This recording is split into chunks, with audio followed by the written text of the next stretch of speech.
Hi everyone, this is Sweet Pea Sids Inspirations. Today's tutorial is going to be how to spin on the electric Nano.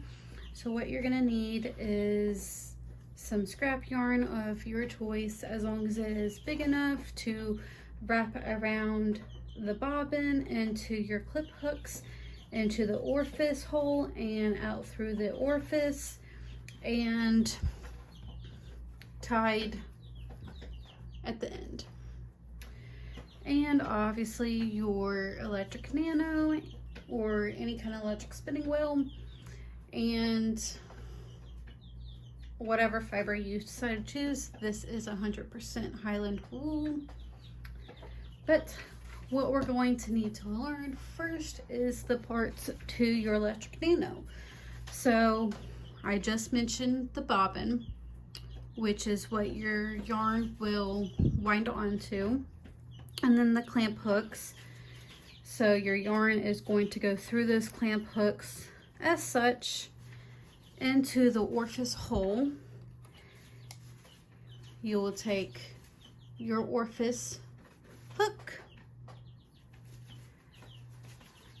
take that yarn and pull it through the orifice, which I'll show you how to tie on your yarn in a minute, but that's a little demonstration on how that works.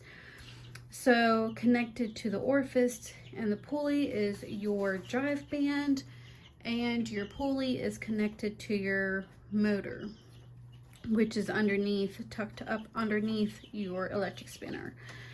And then this little knob is your speed control, and beside of that is your off and on, and it also is what kind of twist. There's a S twist and a Z twist there, and then your plug in to keep your spinning wheel spinning.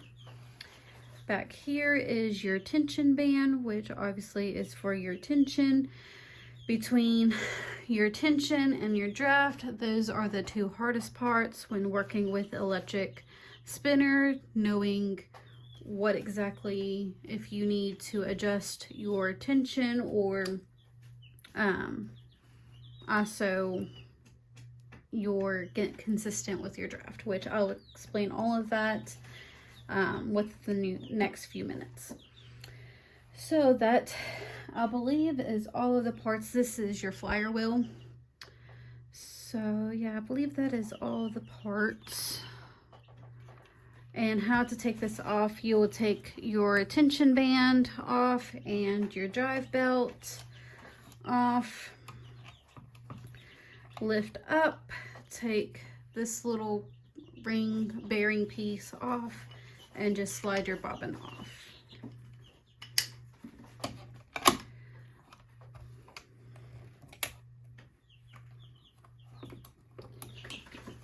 So I usually put a knot, or I have put a knot on my tension band, but sometimes it works and sometimes it doesn't.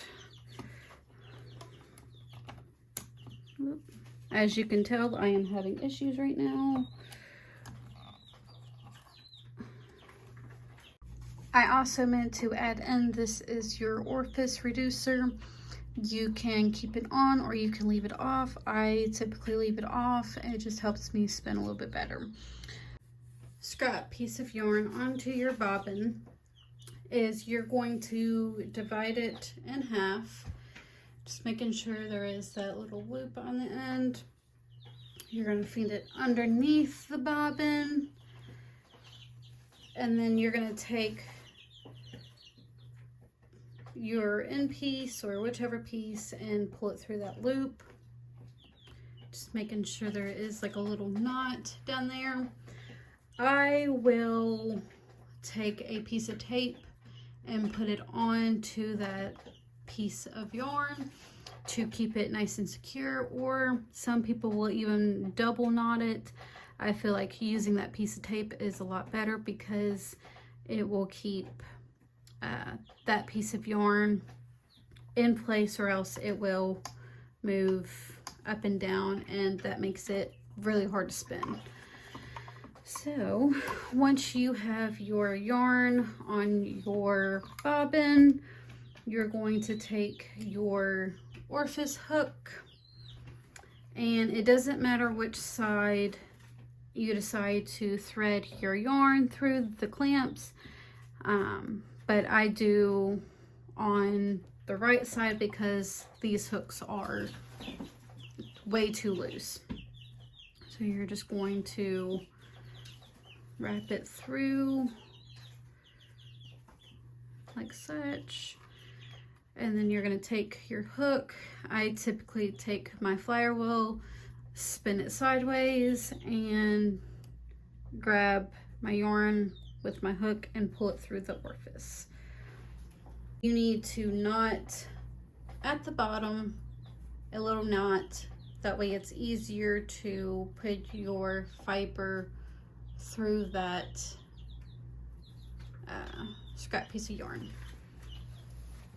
Now we are going to learn how to pre-draft, and what that means is you're just going to separate them fibers a little bit. It is easier for you to spin. You're not working so hard and killing your wrist trying to get them fibers apart. It also will help you gauge on what your staple length is, which is how far you can tug until it gives. My staple length is about that size. So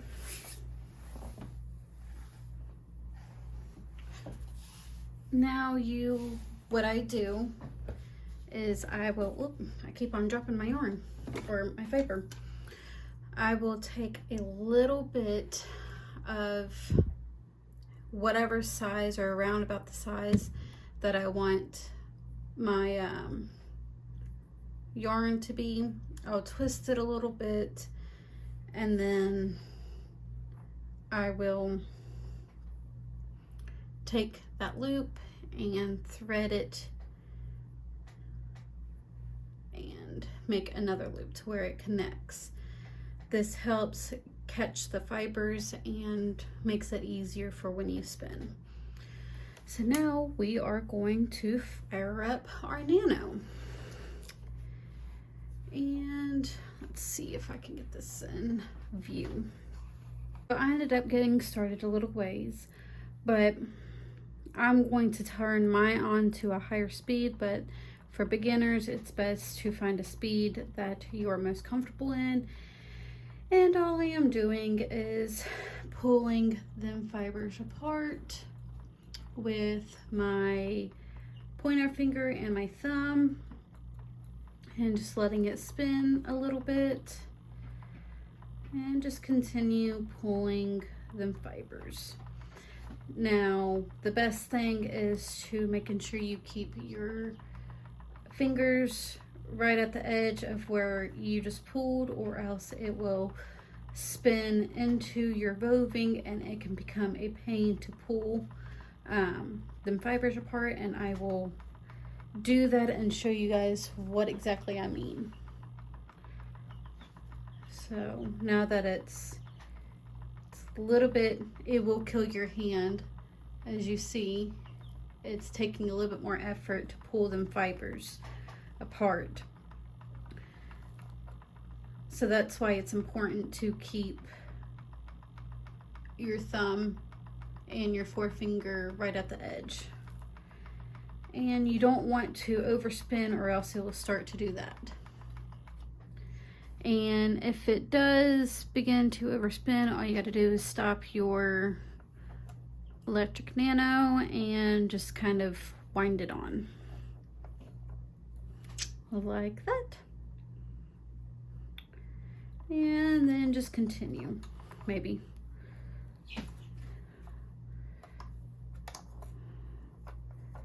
see.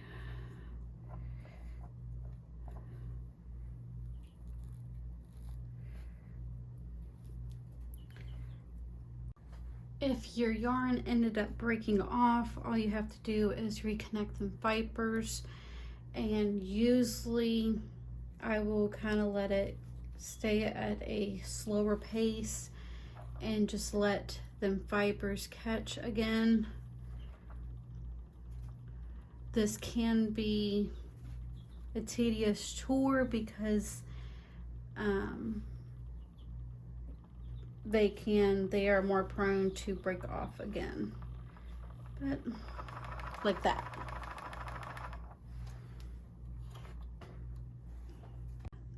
I also want to add in real quick, you do want to move these clamps. If you do not, then you will get a mountain on just one side, and then you can potentially end up getting so much that it'll start winding into between your orifice and your bobbin, and you don't want that because it can be a pain. But if you guys enjoy this video, please give me a like, share, comment, or a subscribe, and I will see you guys next time.